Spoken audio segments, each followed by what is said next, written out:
এখন এটা কালকে ডাক্তারের কাছে নিয়ে গিয়েছিলাম, কালকেও কাটা হয়নি।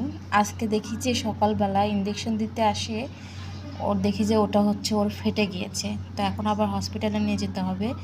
এটা 3 দিন হয়ে গেল, 3 দিনের দিনে এইটা ফেটে রক্ত বের হচ্ছে। এখন তাকে এখন হসপিটালে নিয়ে যেতে হবে, দেখি এখন কি করা যায়। 3 দিন ধরেই তো হসপিটালে দৌড়াচ্ছি, কিন্তু বাচ্চার তো কিছু ইমপ্রুভ দেখতে পাচ্ছি না। আজকে তো এটা ফেটে গিয়েছে, আজকে কি করবে জানি না।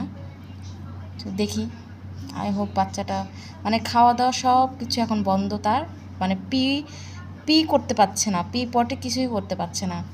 সে হচ্ছে মানে উঠতেই পারছে না, এই যে শুয়ে আছে ঠিক এইভাবেই শুয়ে আছে, না এই কাত হতে পারছে না ওই কাত হতে পারছে, মানে সে দাঁড়াতেই পারছে না, হাঁটতেই পারছে না। এই যে এখন এটা নিয়ে যেতে হবে তাকে। চলো, ওই যে হয়নি তো, না না ওটা ওই পা ঢুকাচ্ছেই না। হ্যাঁ চলো চলো, আজকে ইনশাল্লাহ ঠিক হয়ে যাবো। আজকে শেষ দেখা হয়ে যাবে, আমার বাচ্চার কষ্ট কমে যাবে। চলো চলো, ভাই সরো, ভাই সরো, আরো জন আদর তোমার ভয় পেতে হবে না, শোনো ঠিক হয়ে যাবে। হ্যাঁ প্রিন্সেস আজকে ঠিক হয়ে যাবে ইনশাল্লাহ। চলো। ও রে, এত ব্যথা নিয়ে তুমি হাসতেছো কিভাবে প্রিন্সেস? হুম, ওই বুঝতেছে এখন মনে হয় ওরা আরাম হবে সেই আশায় আছে। ইনশাল্লাহ আই হোপ আরাম হয় বাবা। এটা মানুষ হলে তো মরেই যেত এতক্ষণ। তারপরে দেখো মুখে হাসি সরে নেই। চাপে এসে গেছে, এখন তোমাকে নিয়ে আমরা নামবো। হ্যাঁ, এখন আমরা নামবো, ওকে? এই এদিক দিয়ে বেরিয়েছে আজকে, এদিক দিয়েও বেরিয়েছে না?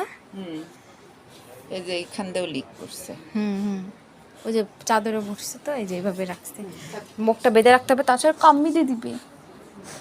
হুম, ঠিক হয়ে যাবে, ঠিক হয়ে যাবে আমার মাম্মা।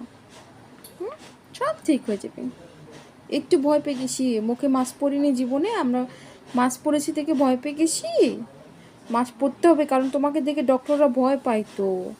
হ্যাঁ, তোমাকে দেখে ভয় পায় সবাই। হ্যাঁ, কেন ভয় পায় সবাই? কারণ তুমি সবাইকে কি দাঁত দেখায় দাও, ওই জন্য না মা?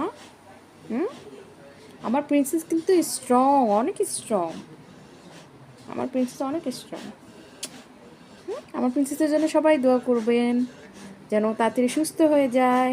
হুম, ওর অনেক পুষ বের হয়েছে না ভিতর থেকে, অনেক। ওই যে ওইরকম 2টা মনে হয় প্লেট বের হয়েছে। বাচ্চা কষ্টে শেষ, এখনও রাখা হয়েছে। পা কি পরিমাণ কষ্ট, কি পরিমাণ, সে মুখ একেবারে শুকিয়ে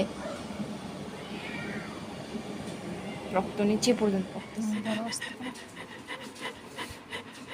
জাস্ট বাসা পর্যন্ত নিয়েছে, আবার বাসা যে খুলে দিলেই হবে। হ্যাঁ, এখন জাস্ট ব্লাডটা দেখুন, ভিতরে বমি করে ফেলছে তো, চুপ হয়ে গেছে। ওর খারাপ লাগছে, বমি করে ফেলছে। ওই যে 1 বাটি পানি খেয়েছে, এত পেন সহ্য করছে, কতগুলো বের করছে না।